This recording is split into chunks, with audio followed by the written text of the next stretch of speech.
మహిళలు అన్నిట్లోనూ తమ ప్రతిభను కనపరుస్తూ వస్తున్నారు. ఇప్పుడు ఫ్రాంకోయిస్ బెటెన్కోర్ట్ మేయర్స్ ప్రపంచంలో $100 బిలియన్ సంపద కలిగిన తొలి మహిళగా నిలిచారు.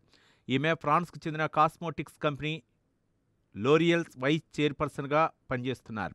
డిసెంబర్ 29న ఆ కంపెనీ షేర్స్ భారీగా పెరగటమే ఆమెను ప్రపంచంలో $100 బిలియన్ జాబితాలో నిలబెట్టడానికి కారణమయ్యాయి.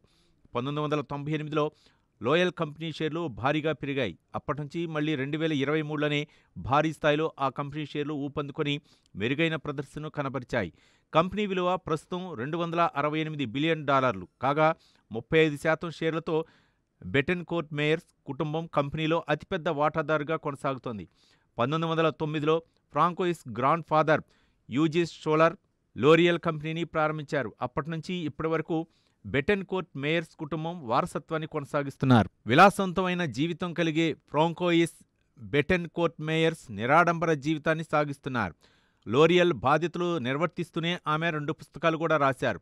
బైబిల్పై అధ్యయనం చేసి దాన్ని 5 సంపుటాల్లో ఓ పుస్తకాన్ని ప్రచురించడంతో పాటు గ్రీకు దేవుళ్ల వంశానుక్రమంపై మరో పుస్తకాన్ని వెలువరించారు. 2017లో తన తల్లి లిలియన్ బెటెన్కోర్ట్ మరణించడంతో సంపద మొత్తం ఆమె చేతికి వచ్చింది. ఆ తర్వాత కరోనా మహమ్మారి సంభవించడంతో ఎన్నో సవాళ్లను ఎదుర్కొంది.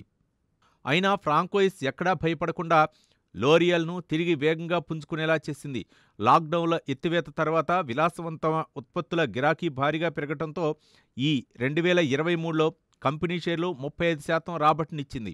$100 బిలియన్ జాబితాలో స్థానం సంపాదించుకున్న తొలి మహిళగానే కాకుండా ప్రపంచ కుబేర్ల జాబితాలో ప్రస్తుతం మేయర్స్ 12వ స్థానంలో కొనసాగుతున్నారు.